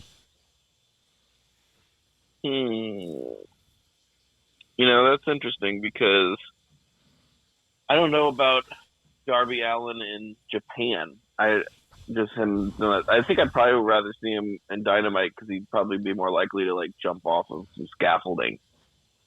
So to you, it's all about Darby. Yeah, when I think of it, it's like, and we know Juice is, can wrestle that style and he's really good in the G1. I just don't know about Darby in the G1, wrestling that Japanese style. I don't know if it would be as good as him on Dynamite. I gotta say, Dynamite is so eminently watchable and so impossible to miss. I try to make sure every Wednesday night that my wife has work to do because she's with the baby all day, so I can watch Dynamite by myself. But Dynamite is must-see, and it's must-see because of the crowd. Think about the shit that Dynamite's given us the last month. Fucking Andretti and Jericho. Starks and MJF. Fucking 3 different trios matches between Death Triangle and fucking the Elite. That's all in the last month. How fucking spoiled are we? Darby Samoa Joe. Samoa Joe. Fucking Brian Takeshita. Moxley Page. Yes, it's unbelievable how spoiled we are, and people still say that we're the marks. You're goddamn right. Yeah, right. Guilty as fucking charged. All right. What was next? Then we had the women's tag with Jamie Hayter and Britt. They defeated Saraya and Toni Storm. This had some good and bad. I feel like it's kind of like a microcosm of the women's division in general. It had some strong points. It had some maybe swap your points. I think maybe Soraya. I don't know. She's fine. I think Jamie Hayter is great. I think Hikaru Shida is great. Britt can be great. But I don't know. Hayter ended up pinning. I have opinions. Storm. I have opinions about this. Go ahead. He's not saying shut the fuck up. Well, it's like I'm just trying to keep it moving. Like I'm looking at the clock. I'm looking at the clock. Like, is this going to be a 4-hour podcast? I'm just looking at the clock. Not that Zach was going on too far. I'm just trying to keep it moving. We have a lot of stuff to talk about still. I think that AEW fucked up when they teased Jamie Hayter turning face and they didn't pull the trigger, because now she's getting cheered over Toni Storm in this fucking match, and that shouldn't be happening. Toni Storm should be getting cheered over Jamie Hayter, but Jamie Hayter has caught fire and is now getting the heel that everybody wants to turn babyface treatment, because nobody wants to not cheer her anymore. So you got to lean into that, and they've taken too long to lean into that. They when they were teasing it at the last pay-per-view, they should have pulled the fucking trigger, because that's when the time was ripe. Now I feel like they've taken too long. That being said, everything I saw on Twitter and everything I listened to in podcast today, which was 2 different podcasts, I just kind of checked in on them. Everybody was saying, where the fuck is Mercedes Moné? And all I want to say to you motherfuckers is, you guys don't watch New Japan, because it never even crossed my mind, even with all the fucking Dave Meltzer saying that it would happen and fucking Sean Ross Sapp saying it would happen. There's been a lot of, I'd listen and actually read Meltzer. He didn't say it was going to happen. I'm not being like a defender, but it's just not a thing that think happened. you just did. Listen, I'm a journalist, and I'm just reporting what I read on Twitter, which is what journalists do. There's a lot of shit about both those dudes. I don't subscribe to Sapp, but like just all the time, people like aggregate and they just make stuff up.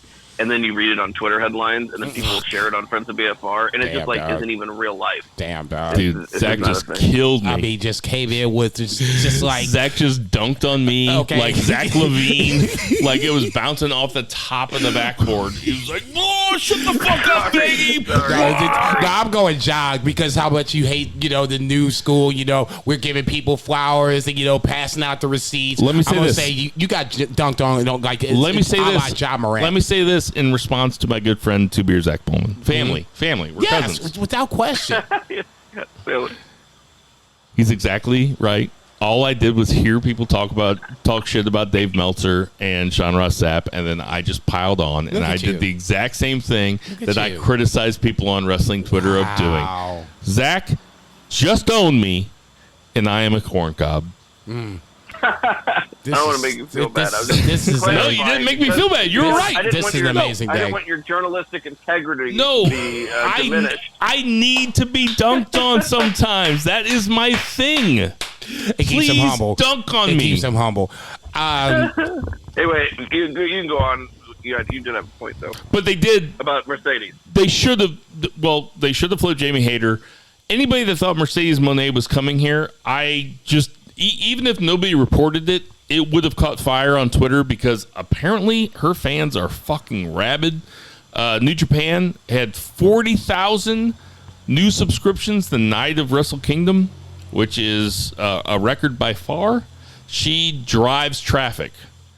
I think Jason's had plenty of run-ins with Sasha's fans on Twitter, if I remember correctly. I can't believe people put so much stock in her, though. Like, I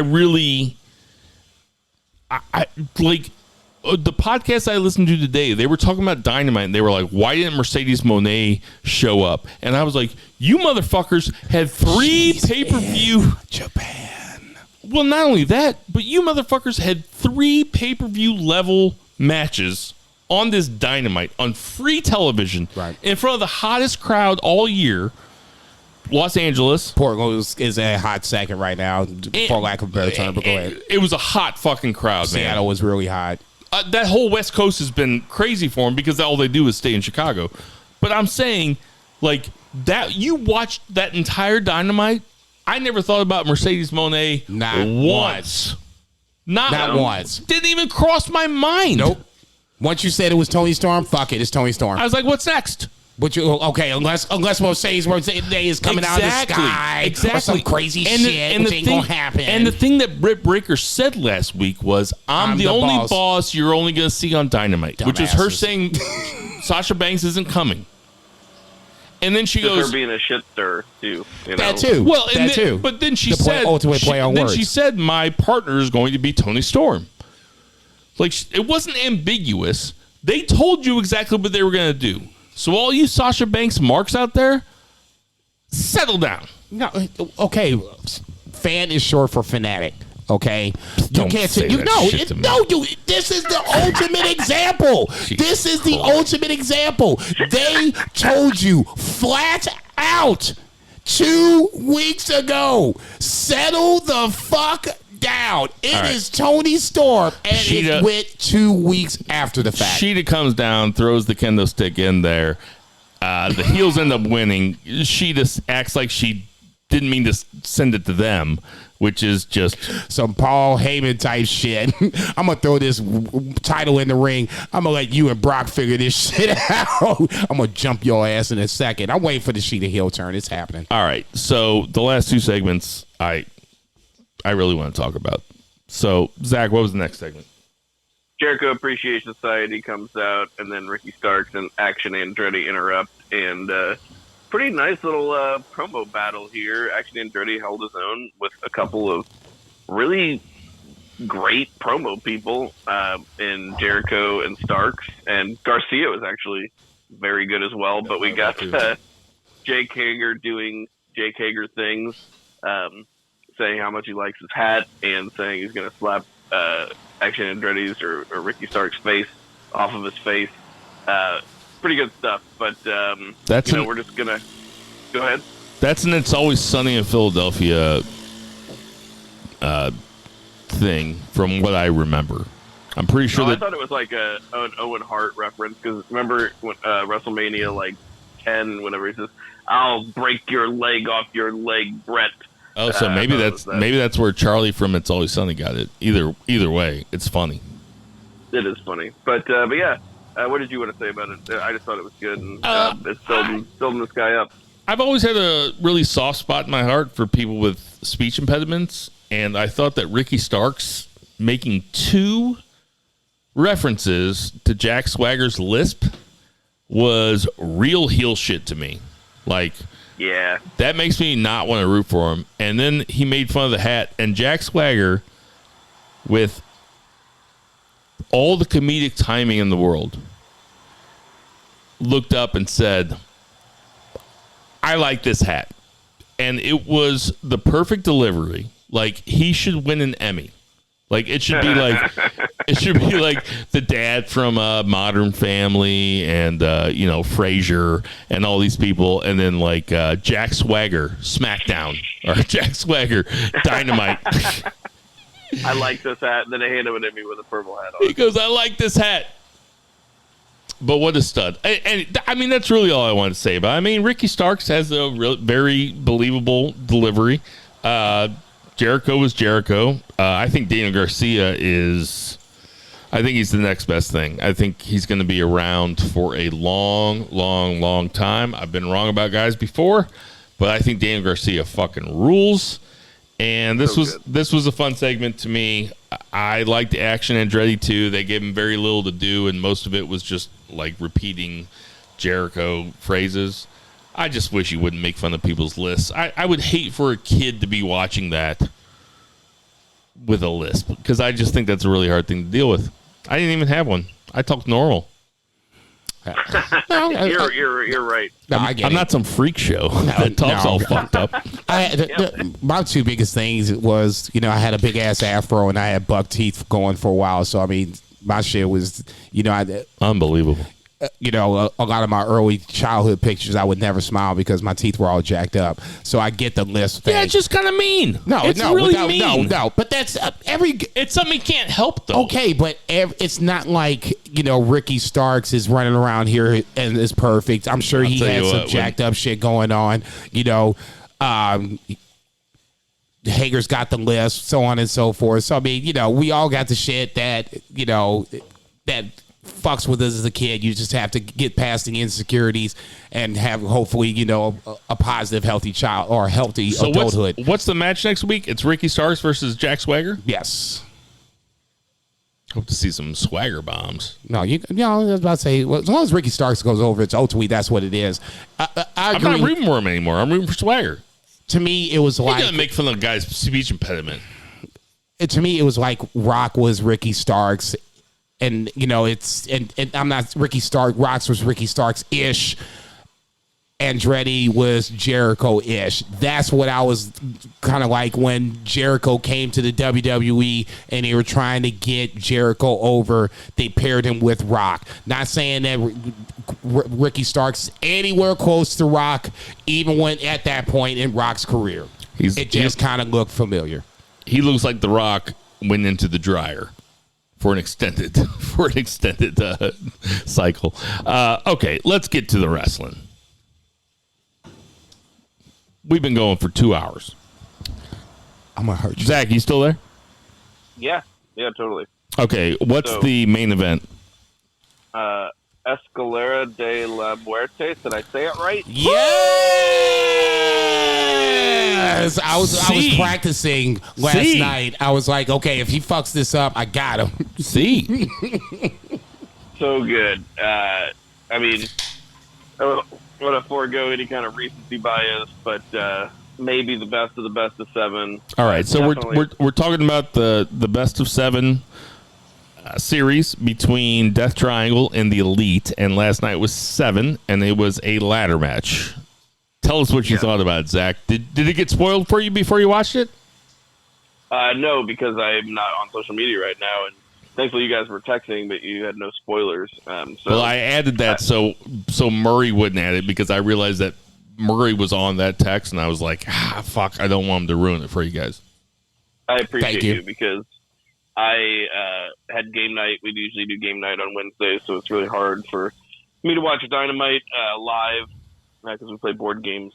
And so... Well, if it wasn't spoiled for you, it was live to you. It was. And I loved it. 6 was the best up until that point. 7 probably better. Just an absolutely phenomenal match overall. A phenomenal ladder match. Just tables and ladders and chairs. Oh my!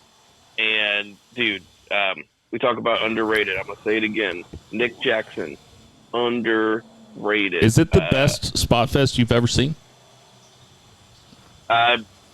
Probably. I'd have to go back and watch the original Escalera de la Muerte. Oh. And then, maybe some of those TLCs. But the original TLC to me. It was so fast.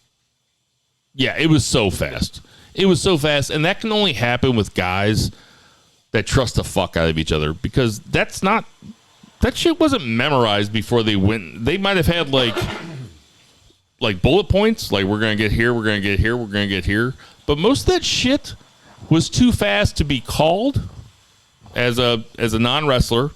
What it looks like to me anyway. Maybe there's some way to do it. Eddie's gonna find you. It looked too fast to be called, and it looked too and it looked too intricate to be strategized. It was an insane match. Just an absolutely insane match. And I don't know if this has ever happened before, but Kenny Omega has 2 Match of the Year candidates before January 12th. I mean, what a wild week of wrestling for Kenny Omega. He goes out, and he has the U.S. title on a and he has one of the best matches of all time. I mean, it's on the short list, right? Top 20? If you are... Match? If the Ospreay match, yeah. The Ospreay match. I'd say top 3. Match of all time? Yeah.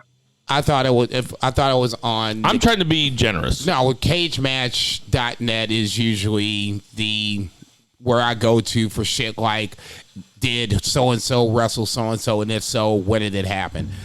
They have this match. I think it's like a top 5 Ospreay Omega from Wrestle Kingdom. I think it's at least top 10, if not and I'm being conservative on the ceiling on this. I think it's at least top 5. It might be even higher than that. What did Meltzer give it? It was like 7 or something ridiculous. I mean, So it was no, he gave it 6.25, which is what he gave the Omega Okada 2 out of 3 falls match. That's the second one. Yeah. Which was absolutely incredible. Omega literally coming through the screen with the V trigger to finish it off. I won't say it's my third favorite match. I think that might. Well, you know what? It doesn't matter. We don't have to do this. Let's go back to the trios. We'll go back to the trios. Yes, get us on track. So, this was a spot fest that lasted without question less than 15 minutes. When I saw how long Ricky Starks was going, I was like, come on, dude, get out of here. Like, I thought it was going to open the show. I was ready for it to open the show because then you could be like, well, it can take as much time as it needs to take. But they only needed 15 minutes to, I mean. It was a sprint. It was a Wrestle Kingdom if you show that to people, match. if you show that to people born in 1900, they would think that you were showing them aliens. They would be like, what are these guys doing? Anyway, Zach, how many stars do you give this match? The ladder match, at least 5. I'd probably go 5.5. This motherfucker. There's no rules. There's no rules. You can give it as many stars as you want. Do you think? But brother? I'd give it 5 stars. I couldn't turn away. I didn't look at my phone. I didn't pick up my book. I didn't talk to my wife. I ignored my child. All I did was watch this. It was badass. It was unbelievable. 5 stars. I'm so glad that your wife and hopefully your mom doesn't listen to this podcast. If they did, they would look at you totally differently. They just wish we talked more about MLW. Big Jacob Fatu fan. Yeah, for sure. Well, he's a shit. Massive. Yeah. Kenny coming back from Japan obviously plays a lot of part in this reason why it's 15 minutes, but it was a 15-minute sprint. And like I said, you couldn't really look away because, this was the match, winner takes all. I'll just say this. If you looked away for a second, something was going to happen. You missed 2 spots. Yeah, there was one spot where it was just basically everybody was kind of jumping. That one-wing angel off the top of the ladder was. That's when I thought it was over. That was insane. I'm like, man, please rotate over. Please rotate. Okay, he's Kenny good. just flipped out of the ring. Just think about this like it's not in the context of a wrestling match. Right. All he did was run and jump and land through 2 tables. That's jackass shit. Go ahead, Super. I was just laughing. It really is. It's just stupid. No, it was, and it ruled. But I guess it's what your preference is. Do you like tag team wrestling, FTR type shit? What if I told you I like it all? Oh, well, of course. But then, this is why we have this podcast. But a lot of people aren't like us, okay? We're like the gray area. A lot of people are very, black or white, for lack of a better term. And irony just strikes its ugly head in this scenario. I don't think there's anybody except for Jim Cornette that watched that match last night and was like, that wasn't fun to watch. It was fun to watch. There was probably like 6 pile drivers. They were fucking each other up. William H., I love you. You know that. But yes. there is that segment that if you force them to watch that, and that's the first thing, you'd have to force them to watch it. They would not like that. It's a spot fest. Listen, I'm just going to say. Me personally, I loved it. I'm just going to say, speaking of matches of the year, we will be having the Beefers next week. Yeah, there's nothing else to do unless this goes crazy. You got to get that shit. That's a beefer. Oh, I know where to find it. Oh my god, it's saved on my YouTube. Look at you. All right, Zach. Anything else you want to say about this match? Yeah, it was just actually. I want to say something. Great Dynamite. I want to say something really quick. Wait, yeah. but did he rank it? What did he say? I just said it was the perfect ending to a great Dynamite. One of the best Dynamites ever. In a long time, Dynamite feels like it's kind of slacked a little bit. One of the 5 best Dynamites ever. It's kind of picked up, as the Dude, that's the best match we've ever seen on Dynamite. It was a really good bookend Dynamite. Better than the hour-long... Is it? Hour-long what? The Adam Page, Bryan Danielson. Yeah, the Page. That's probably the best match I've ever seen. Okay, on Dynamite. okay. I'll just say this. I wanted to see House of Black come out and at least you can't kill the Elite, but just say, hey, we're next. That's it. Okay, we'll talk about House of Black later. Let's get to that. 3 counts. No, you need to turn. Let's get to that 3 count. And the 3 count is not going to be very long. I'm just going to ask you guys some questions about some WWE main roster stuff. Did you guys watch WWE main roster? Sir, yes, sir. No. Okay, perfect.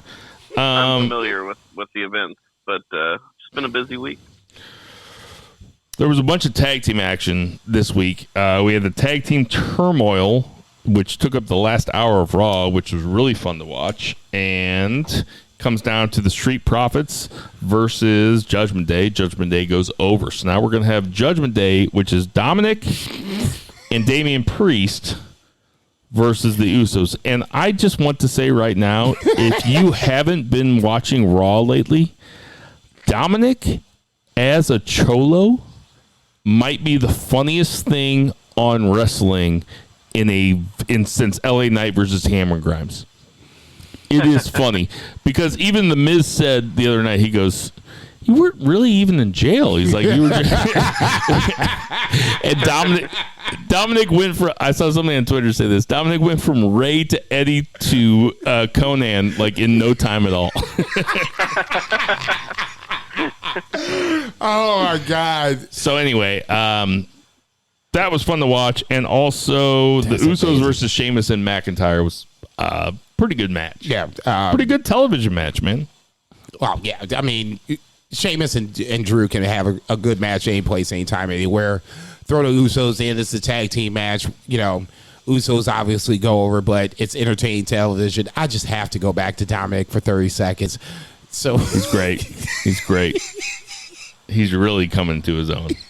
So the week when he was in jail, well, the week when they were taking him to jail, he's like, the weekend. He was like, I don't know if I'm gonna last. He's like, no, I don't know. I can't last in jail. So then he comes out like a straight up. I won't make it in jail. He's like Tupac all of a sudden. He is.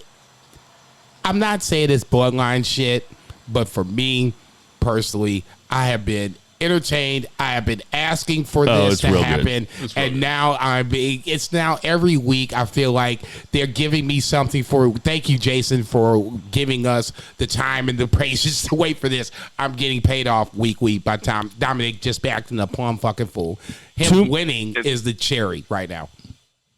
It's good stuff, and I will say though that if you were to show me Dominic Mysterio and Damian Priest as a tag team, and then show me Pretty Deadly as a tag team, and ask me which ones, if I didn't know anything about anything, he's heating up. Which ones were professional wrestlers and which ones were gay porn stars? He's heating up. 100% pick Pretty Deadly as the professional wrestlers. Hell no! You ain't shit, dog. Come on, man. Zach, you guys, this goes, what else? This goes back to a private conversation that Jason and Zach and I had via text, and this shouldn't be this shouldn't be on the airwaves. I guess we do put some locker room shit out there from time to time. Yes, yeah. Not that there's anything wrong with that. Not that there's anything wrong with it. No, but this goes back to an old text message. What are you doing? All right, 2 more questions that I want to ask you about main roster shit. The first one being the Hurt Business might be getting back together. MVP came up to Bobby Lashley, called him Roberto, which is his shoot name. Like, people call him Roberto. That's his middle name. He's Franklin Roberto Lashley. His mom was Panamanian. I missed that, but okay. And Not like it matters. MVP came back up to him and said, "Hey, no hard feelings." He's like, "Sorry, that's the price of the game, basically." And Lashley said, "I'm just not ready yet." And he goes, "Well, Shelton and Cedric are sorry too." And Lashley says, "Well, I'm just not ready yet." That looks like we're going to get a Hurt Business reunion, which I am 1,000% for, because I put it on Friends of BFR. I put it on Twitter. I said the Hurt Business could be really special if they wanted to. Zach, what do you think about the Hurt Business maybe getting back together? They never should have been broken up. Yep. Jason. You know me. I mean, yeah, of course I want them to be back together. I'm very, very hesitant. Pre the looming of the Vince shadow beforehand, okay? I honestly, if you wanted to do it, let's just say they did it. It happens at Royal Rumble, but does that end up with Lashley winning the Royal Rumble? Probably not. So then, I'd be all right with it. Okay, that's the question. Would you be okay if you got the Hurt Business? It's better than the last few. No. It's just, I just want to talk Lashley for 30 seconds. Yeah. If Lashley reunites with the Hurt Business, it would probably be in a scenario where it would be in the Rumble. You would have somebody that is a big-time babyface see Seth Rollins. I'm all for that. So if the Hurt Business reunites and eliminates Seth Rollins in the Royal Rumble, you're okay. Yes. Two beer? I mean, I wouldn't mind it. Better than Brock coming back and winning it. Yeah, I think the Hurt Business fucking rules. Okay. Well, Brock would probably make more sense if you wanted to make that a WrestleMania match, but neither here nor there. All right, my last question. Are we okay with all these vignettes basically previewing Cody Rhodes' return? Because it would be a lot of fun if he showed up at the Royal Rumble and they just hadn't mentioned them at all. But does it make more sense to show the vignettes and try to sell pay-per-views, I guess? I mean, I guess that's why they do it, right? Jason? You can go about this one of two ways. The first way is the cover your ass way. If Rock doesn't show up, and I'm sure Rock Roman is the match that Vince wants. I'm sure Triple H wants that too. It's in California. You know, it's going to be worldwide. You know, I don't care if they break these titles up or not. That's the match you want if you're a promoter of WWE, whoever it is at the time of WrestleMania. However, if Rock can't show up, you better start covering your tracks now. Cody Rhodes has been the guy that we talked about since he came back at WrestleMania last year. Oh, he's going to win the title. Oh, he's going to win the title. Then he got hurt, and now he's disappeared. He was going to come back to fanfare regardless. But now we need to start planting the seeds of whether or not he can win the Royal Rumble, especially if the Elimination Chamber is centered around the Intercontinental Championship, which I'm going to ask our journalist here in a little bit after he comes back from the bathroom. Is that a case or not? Neither here nor there. Two beer, what you got? Yeah, I was kind of surprised. I figured that Cody would have zero mention until like a surprise return at the Rumble, right? But they've been putting him out there. They've had him on the Best of show the other day or the other week. You thought at that point it's not a surprise anymore. Once they start talking about him, he's on the radar. John Cena and he was even like, he said it without saying it. Like, I'm coming for that title. More so to my point. So especially if, and there's no indication that they're going to break the titles up anytime soon. I agree with that. But it's WrestleMania. It's not WrestleMania. He's coming back at the Royal Rumble. Yes. They wouldn't be doing it right now unless. Yes. You don't. They're not going to put it on screen unless there's some sort of payoff. I guess to answer my own question, I wish that it would just be a big surprise at the Royal Rumble, because that's always fun, and that's always the most fun. Agreed. And people are going to buy the Royal Rumble anyway. Like if they already did it though. That was WrestleMania. If they advertise Cody though, and this is me arguing against them. If they advertise Cody, how many pay-per-views are they actually buying, or how many subscriptions are they actually buying? Who the fuck knows? It doesn't seem like it's very many. Everybody's a Sasha Banks fan. No, I mean, the good part about that, here's my devil's advocate argument about that. The good part about that, especially on both sides, just when we're talking about Royal Rumble specifically, you've gotten, other people in from promotions that you didn't think that could happen. Right. And now Jay White's coming up for, contract extension or extension with New Japan. That might happen or not. It could or could not. If it doesn't, he's a guy that can come on the men's side. The women's side, very open as well. So in this scenario, it to be continued. Zach, any other final thoughts? Nope. That nigga said, nope. All right. We have no odds and ends. Okay. We've gone for a long time. I will say that next week is going to be the Beefers. Beefers. If you're still listening, which is probably only my mom, we will be doing the Beefers next week. And we will be putting stuff on Twitter. So. Okay. No, we'll talk about this later. This is Banned from Ringside. Hey, we got some birthdays this week. Shad Gaspard. R.I.P. R.I.P. Yeah. 42 with the exact same birthday. Yujiro Takahashi, 42. Mason and Ryan. You remember Mason and Ryan? Who's the heavy for? I can't remember. Go ahead. He was the heavy for CM Punk's Nexus. Yeah, okay. I wouldn't have gotten He's that. 41. Hope he's doing okay. Hacksaw Jim Duggan just killed a guy that broke into his house, apparently. Yeah, I saw it on TMZ.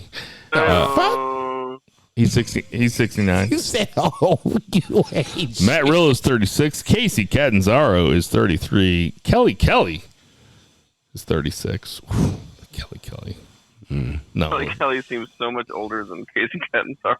She can't be. Wow, you ain't shit, dude. Stop. Shane McMahon is 53. Bull Buchanan is 55. Tucker, you remember Tucker? He's 33. Ted DiBiase is also 69. Batista. Is he the best WWE wrestler turned actor? He's probably the best actor of the bunch. Yeah, he's the best actor. Okay. And Mark Briscoe is 38. They aren't twins.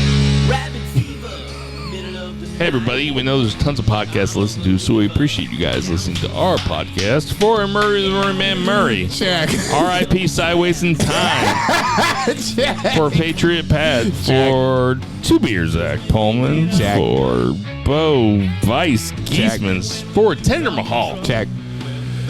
For Jason's Two Cats. What are they called? Like Devil and Bill or something? Yeah, What are they Millie called? and Bobby Brown. For Jason Cornelius Bell. Konnichiwa, bitches. I am Bill Vagey, and never, ever, ever, ever, ever forget to boo the heels. Boo!